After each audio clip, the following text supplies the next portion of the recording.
कि 60 साल के बाद व्यक्ति सठिया जाता है, लेकिन सठियाता कैसे उसका प्रभाव देखने मिल गया। 16 तारीख की शाम को अशोकनगर दिगंबर जैन समाज के मंच पे, इतने बड़े मंच पे इतना बड़ा साधु बैठा है और उसके सामने कोई आचार्य महाराज उनकी परंपरा के लिए आचार्य भगवान विद्यासागर महाराज के ऊपर उंगली उठा रहा। धन्य ऐसे श्रावक ताली बजा रहे, आपके गांव के श्रावक भी ताली बजा रहे, देखो मोबाइल पे उपस्थित थे। तो क्या वे लोग आचार्य समय सागर महाराज जी के ऊपर उंगली उठा रहे हैं? क्या वे लोग आचार्य समय सागर महाराज को आचार्य पद के योग नहीं समझ रहे? आखिर वो बताना क्या चाहते हैं? अरे तुम्हें जिसको आचार्य मानना मानो, हम कहा नहीं कर रहे। तुम तो 100 आचार्य की पदवी एक व्यक्ति को दे दो, लिख दो शतक आचार्य, जो देना दो, लेकिन कम से कम एक ऐसा महान व्यक्तित्व जो अपने गुरु आचार्य भगवान श्री विद्यासागर महाराज जी की परंपरा पे चल रहा है। बताओ, आपके गांव में पूजवर समय सागर महाराज जी का चातुर्मास हुआ, आपको उनके 4.5 माह के प्रवास काल में उनकी चर्या में कौन सा दोष देखने मिला? एक आध दोष बता दो। इतने महान साधक कि उनके संग में एक क्षुल्लक भी यदि पीड़ित है, रोगी है, तो महाराज जी अपना काम छोड़ के, अपने आवश्यक छोड़ के पहले उसके स्वास्थ्य लाभ के लिए आके खड़े हो गए। पूजवर आनंद सागर महाराज जी का स्वास्थ्य खराब रहा तो पूजवर समय सागर महाराज जी ने ऊपर कक्षा ना लगा के नीचे के हॉल में कक्षा लगाई। क्यों? जिस संग में मैं रह रहा हूं, जिस संग में मेरे साथ साधु रह रहे हैं, उनके प्रति उनकी करुणा भाव, कितने उनके उत्कृष्ट विचार। इतने महान व्यक्ति के लिए एक अनर्गल पगला बुढ़ा इतने बड़े मंच पे इस प्रकार की बातें बोले जा रहा है और वहां की समाज ताली बजा रही है। अरे मैं तो कहता हूं उस समाज के लिए भी आपको बराबर बोलना चाहिए, ऐसी समाज के लिए भी आपको निंदा प्रस्ताव पारित करना चाहिए कि आप होते कौन हो? आचार्य विद्यासागर महाराज, आचार्य समय सागर महाराज की परंपरा पे उंगली उठाने वाले, उनके ऊपर उंगली उठाने वाले। यही वो समाज थी जो अभी तक, आज से 1-1.5 साल पहले तक आचार्य भगवान विद्यासागर महाराज जी के लिए लड़ाई रहती थी। पूजवर समय सागर महाराज जी ने चातुर्मास किया उसी अशोकनगर में, और उसी अशोकनगर की जैन समाज इतनी ज्यादा गिरगिट के जैसे रंग बदल रही कि आज आचार्य महाराज वहां से दुनिया से क्या गए, ऐसा रंग बदल लिया। सोचना चाहिए। और श्रावक तो ठीक है, अविवेकी है, बुद्धिहीन है, लेकिन वहां पर जो साधु विराजमान है उसको सोचना चाहिए। हमने 2 दिन कुछ नहीं देखा, कल रात में 9 बजे लड़कों ने दिखाया तो हमारा समायक में मन नहीं लगा। आज सुबह की समायक में मन नहीं लगा कि भगवान ये दिन आ गए कि जिन आचार्य परमेष्ठी को हमने आचार्य भगवान विद्यासागर महाराज के आदेश अनुसार 5, 5.5, 6, 7 लाख जनता के सामने आचार्य पद पर सुशोभित किया, तुमने खुद उनकी गुरबावली का बखान किया, और तुम जब उनके नाम के लिए कोई बोल रहा तुम हंस रहे हो। अरे चिल्लू भर पानी में डूब मरना चाहिए ऐसे साधुओं को। सोचो, आप अपने गुरु की निंदा सुन रहे हैं, हंस रहे हैं, और उसके बाद क्या बोलना है, कैसे अपशब्दों का प्रयोग कर रहे हैं। सुनो तो आप, एक साधु के लिए शोभनी नहीं देता वही शब्द जो उन्होंने पटेरा के बिहार के बाद कहे, कल साधु के लिए फिर वो शब्द कह दिए। क्या भाषा समिति है? का 40-45 साल पुराना साधु तो उनका। मैं तो खुले मन से कह रहा हूं, मुझे कोई चिंता नहीं, कोई डर नहीं, तुम्हें अच्छा लगे कल से आना, ना लगे मत आना। लेकिन जो ऐसा व्यक्ति या जो भी साधु आचार्य भगवान और उनकी परंपरा का विरोधी है, मेरा सबसे बड़ा शत्रु है, और मैं उसके बारे में बोलने में कभी नहीं चूकूंगा। मेरा उनसे है ही क्या, मेरे गुरु थे, गुरु के नाते मेरे भाई थे। अब मैं नहीं मानता मेरे गुरु भाई हैं वो। अरे जिस मूल इतनी दुखी है, बताओ आचार्य विद्यासागर महाराज ने क्या बिगाड़ा?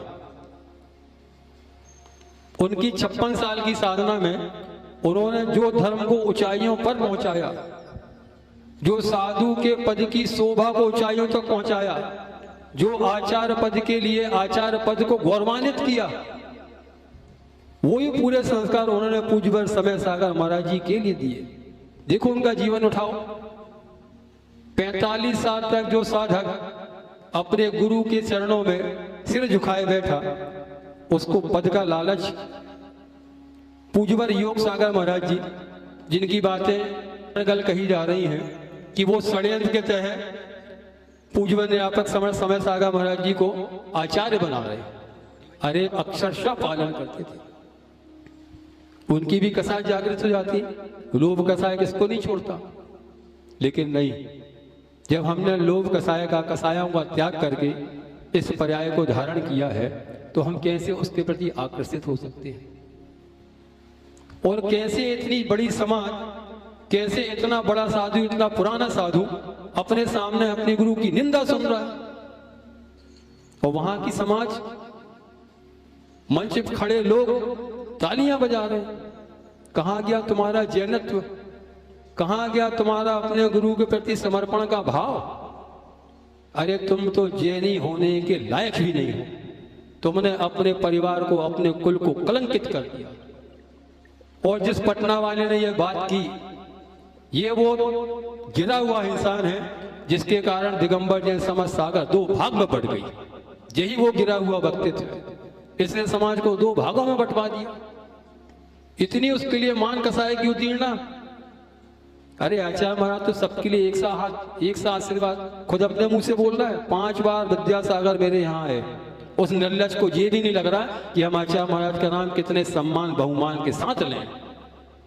आचार्य समय सागर जी तक बोलने के लिए उसकी जिब्बा लड़खड़ाहट हो रही है। चिंता नहीं करना, तू भव भव का गूंगा बनेगा, तू भव भव का कोड़ी बनेगा, तू भव भव का दरिद्र बनेगा। और तेरे परिवार ने तेरा साथ दिया, वे सब भी इसी रोग के हिस्सेदारी बने, क्योंकि तुमने इतने महान गुरु के लिए, इतने महान व्यक्तित्व के लिए। देखो आचार्य समय सागर महाराज जी की धीरता, उनका धैर्यपन, महाराज जी ने सब बता दिया। इतना सब होने के बावजूद भी मोबाइल पे आज क्या नहीं चल रहा, क्या उनके कान में बात नहीं पहुंचती होगी?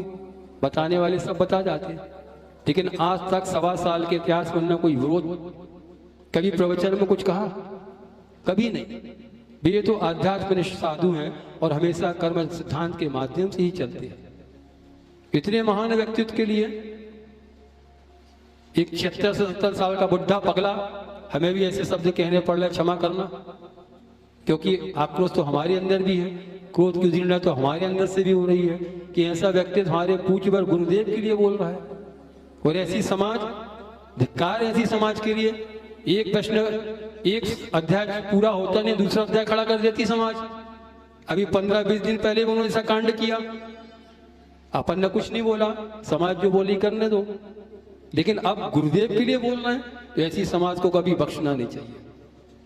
पूरी समाज से कहना है, जहां जहां भी आप लोग ऑनलाइन सुन रहे हो, पूरी समाज से कहना है, आप लोग अशोकनगर दिगंबर जैन समाज के लिए भी बोलिए। ऐसे कैसे आपने तालियां बजा दी? अरे आपकी समाज तो दोनों आचार्यों के लिए समर्पित समाज थी, और आज गिरगिट के जैसे रंग बदल रहे हो आप। जहां दम वहां हम, कोई दम नहीं।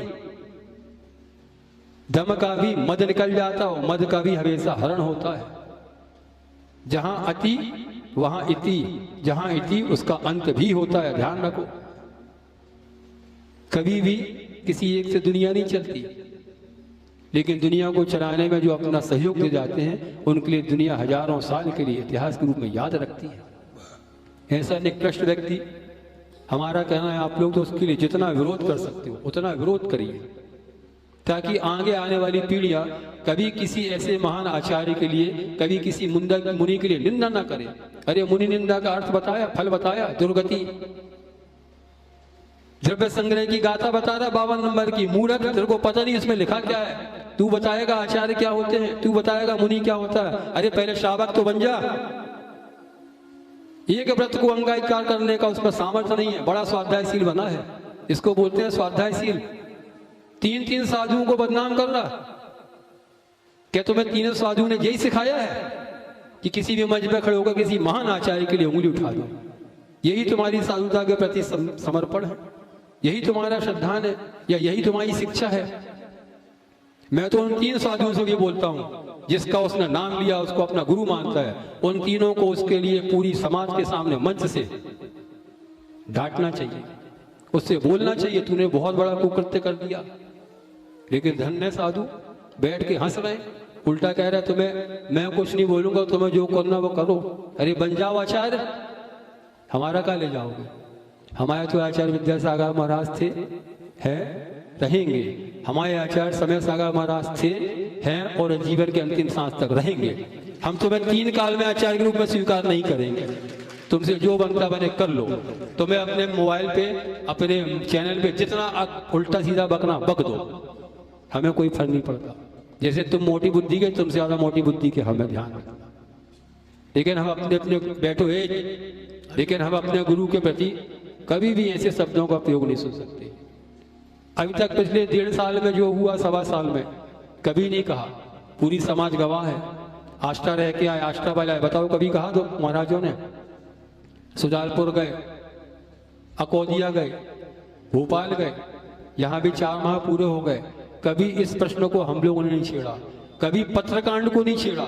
आज पत्र हमारे पास सुरक्षित रखे, जिसको पढ़ना हो आगे पढ़ लो कि एक निकृष्ट व्यक्ति ने कितने गिरे हुए शब्दों में अपने पूज्य गुरुदेव के लिए लिखवाया है। पढ़ लो, हमारे पास पत्र रखे हैं, जिसमें हिम्मत हो आगे पढ़ लेना। कितने निंदी शब्दों का उपयोग किया है, गिरे हुए शब्दों का। इतना ज्यादा गिरे हुआ शब्द का प्रयोग कि एक बेटा जो कि दुर्व्यसनी है, वो भी अपने माता पिता के लिए ऐसे निंदनीय शब्दों का उपयोग नहीं कर सकता जो निंदनीय शब्दों का प्रयोग उसमें पूज्यवर आचार्य समय सागर महाराज और उसके पहले आचार्य भगवान विद्यासागर महाराज जी के लिए, साथ में पूज्यवर योग सागर महाराज, तीनों भाइयों के लिए। कितनी उस व्यक्ति के अंदर कसाय, क्या माँ की कोख में कसाय इसी प्रकार की थी? क्या माँ भी ऐसी थी कसाय करने वाली कि उसके संस्कार तुम्हारे अंदर आ गए? तुम्हारे कसाय के कारण तुम्हारे पूरे परिवार को कलंकित किया जा रहा है। सोचना चाहिए। क्या व्यक्तित्व वो? 77 साल का हो गया बुढ़ा, बुद्धि नहीं चल रही उसकी। कहाँ बोलना, कैसे बोलना, खुले मंच पे बोलना, और निडरता के साथ बोला जा रहा है। आप पूरी समाज का कर्तव्य है ऐसे व्यक्तित्व का, और यदि ऐसे साधु उसका सपोर्ट कर रहे हैं तो उनका भी आपको निंदा प्रस्ताव पारित करना चाहिए। बिल्कुल मत डरो, क्योंकि वह व्यक्तित्व भी, जैसा महाराज जी बताया, जैसे एक सजा किसी देशद्रोही को दी जाती है, वैसी वह व्यक्ति भी अपने गुरुद्रोही होने का भागी है। उसको भी वह दंड भोगना चाहिए जो एक देशद्रोही के लिए दिए जाती है। आप चिंता मत करो, डरो मत, कोई तुम्हारा कुछ नहीं बिगाड़ सकता। आप तो शावक हो, शावक का जो कर्तव्य करना चाहिए। तो शावक का कर्तव्य है, यदि आपने आचार्य विद्यासागर महाराज की परंपरा को अपनाया है और उनकी परंपरा में आपने आचार्य समय सागर महाराज जी को अपनाया है, तो आपका कर्तव्य है बाल आवाज से लेकर बच्चे तक का इस बात का विरोध करिए, अपने मोबाइल पे चलाइए, हाथ से लिखिए। हमने कहा यहाँ के जितनी बहुमंडल है, जितनी मंडल है, सब अपना अपना विरोध प्रदर्शन करिए। जितनी संस्थाएं हैं सब करो, कि हम सब सुन सकते हैं, लेकिन अपने गुरु की निंदा कभी नहीं सुन सकते। अरे सुनने के पहले कान बहरे क्यों नहीं हो गए तुम्हारे? सब सुन लिया, देख लिया, मोबाइल पे एक दूसरे को आगे फॉरवर्ड कर रहे हो। कहाँ गई तुम्हारा सावकपना? कहाँ गया तुम्हारा साधुओं के प्रति समर्पण का भाव? कहाँ गई तुम्हारी साधुओं की पूजा? क्या सब दिखावा रहा? बिल्कुल बहुत निंदनीय कार्य हुआ है और दिल को दुखित करने वाला कार्य हुआ है। जितना दुखित कार्य पूज्यवर आचार्य विद्यासागर महाराज जी के पत्रकांड को हुआ है, अवसर आया तो मैं इसी मंच से पत्रकांड को पढ़ूंगा। जिसमें जो हिम्मत हो वो मेरे लिए कर ले, कोई चिंता नहीं। लेकिन अपने गुरु के खिलाफ तो हम कभी नहीं सुन सकते। हम 2 महाराज भले छोटे छोटे से हैं, बुद्धि नहीं है, ज्ञान नहीं है, लेकिन इतना तो समझते सही हो गलत क्या है। जब हम लोग ने किसी प्रकार की बातें कुंडलपुर में छेड़ी नहीं, तो बार हम लोग को क्यों उकसाया जा रहा है इस काम को करने के लिए? सागर में इतना बड़ा कांड हो गया, हम लोग वहां से बच के यहाँ बैठे दूर रहेंगे, क्यों आदरवत परिणाम करें? अपन तो धर्म ध्यान करने आए हैं भैया। साधकों को साधुओं के माध्यम से धर्म ध्यान होगा, लेकिन धर्म ध्यान के नाम पे क्या चल रहा है? क्या इसीलिए मंच बनाए जाते हैं? क्या इसीलिए वहां पे साधुओं को बैठाला जाता है? क्या इसीलिए ऐसे लोगों के हाथ में माइक दिए जाते हैं कि वो कुछ भी बोल ले, हम कुछ भी सुन ले? मैं आपसे पूछता हूं, कोई एक चौराहे पे खड़ो कि आपके पिता के बारे में अनर्गल बोले, आप क्या प्रतिक्रिया करोगे? बोलो बोलो पिठौरिया जी। आज तुम्हारे पिताजी 95 साल के हैं, एक व्यक्ति तुम्हारे पिताजी को मान लो गाली दे दे तो क्या करोगे? और तुम्हारे गुरु के लिए सब कुछ बोला जा रहा है, सब शांति से बैठे हो, बिल्कुल शांति से बैठने का। आप तो पुरजोर उसका विरोध करिए और इतना विरोध करिए कि आगे आने वाली पीढ़ियां इस बात को लेकर थर थर कांपे। हमें ऐसा काम कभी नहीं करना। हमें एक महान व्यक्तित्व की, महान साधु की निंदा करने जा रहे हैं, और करने के जा तुमने कर लिया। तुमने तो निदत्त निकाचित कर्म का बंद कर लिया। बड़ा स्वाध्यायशील व्यक्तित्व है ना अपने आप में वो। उसने अपने परिवार के लिए, अपने साथ, और जितने लोग मंच पे वहां खड़े थे, जितने लोगों ने तालियां बजाई की, उन सब ने आगामी समय के लिए निदत्त निकाचित कर्म का बंद कर लिया है। अब उनकी पीढ़ियों को भोगना पड़ेगा। कान खोल के सुन लो, हो गया तो हो गया। बचना है तो जाओ पूज्यवर समय सागर महाराज जी के पास। पूरे लोग, पूरी समाज जितने तालियां बजाई थी, जाके क्षमा मांगो। और मंच पे क्षमा मांगना रिकॉर्डिंग के साथ, ये तो कमरे में जाके मांगो। भगवान जाने तुम बोलो भी ना बोलो, तुम तो मायाचारी करने वाले लोग हो, तुम्हारा स्वभाव ही मायाचारी करने का है। हमने बोला गिरगिट के जैसे रंग बदलने का। आचार्य महाराज थे, पुण्यशाली थे, भाग्यशाली थे, दुनिया उनके नाम की रोटी खा रही थी। आज जो लोग इतने जोर से दहाड़ने की बात करते हैं, ध्यान रखो, विद्यासागर महाराज जी का आशीर्वाद नहीं होता तो तुम दाने दाने को मोहताज हो जाते। उनकी ही कृपा है, उनकी अनुकंपा है, सब उनको ज्ञात था, लेकिन उन्होंने कभी कुछ शांत परिणामी होता स्वयं जगत परिणाम, मैं जग का करता क्या काम। और यही भाव आचार्य भगवान श्री समय सागर महाराज के। देखो कितना विरोधाभासवादी शांति भाव, समता भाव के साथ सहन कर रहे, लेकिन जितना वो सहन कर रहे हैं उतने कमट के जैसे ही उपसर्ग करने वाले उनको उपसर्ग करे जा रहे हैं। किसी कमट से कम नहीं है ऐसे लोग। 5-5, 10-10 भाव से। अरे पहले आचार्य महाराज थे, जब जीवित थे तो ऐसे कमठों ने नहीं छोड़ा। आज नहीं है तो ऐसे कमट देखो उनका नाम लेके कि आचार्य विद्यासागर ने दिया क्या, तेरी जीभ कट नहीं गई बोलने के पहले। कितने विनम्र भावों से, नम्र भावों से, विनय भावों के साथ इतने महान परमेष्ठी का, आचार्य परमेष्ठी का नाम मुंह से उच्चारित करना चाहिए। ऐसे महान व्यक्ति जिनके मुख का नाम उच्चारित करने से मुख से अपने जन्म जन्म के 6 पाप 6 को प्राप्त हो जाती है। अरे शरीर की रोग पीड़ाएं दूर हो जाती हैं, घर में दरिद्रता दूर हो जाती है, घर के संकल्प विकल्प मिट जाते हैं। ऐसे महान आचार्य परमेष्ठी के लिए वो व्यक्ति बोला जा रहा है, लोग तालियां बजा रहे हैं। कहाँ गई उनकी शर्म? क्या तुम्हारे माता पिता ने यही सिखाया तुम्हारे लिए? पूरी दिगंबर जैन समाज को नहीं से कहना है, ऐसे लोगों का आप लोग पुरजोर विरोध करिए। इसलिए विरोध करिए कि आगे आने वाले समय में कभी कोई किसी साधु के लिए उंगली ना उठा पाए। ऐसे महान व्यक्तित्व, अरे हम जैसे भी उंगली उठाओ तब भी ठीक है, हम तो क्रोधी वाले हैं, क्षण क्षण में क्रोध हो जाता है, छद्मस प्राणी उफान पे जाता है, हम तो तब भी ठीक है। लेकिन इतने समता भाव के प्राणी, इतने गजब के व्यक्तित्व, इतने धैर्यशाली, जिनके जीवन में प्रति समय कर्म सिद्धांत चल रहा है, उनके लिए उंगली उठा रहे हैं, सोचना चाहिए। फिर कह रहे हैं आप लोग पुरजोर, जितने मंडल हैं, जितनी समाज है, कोई भी यहाँ पर बगैर हस्ताक्षर किए नहीं जाएगी। राहुल आपको रिंकू आपको जानकारी दे रहा है, आपको पुरजोर विरोध करना है।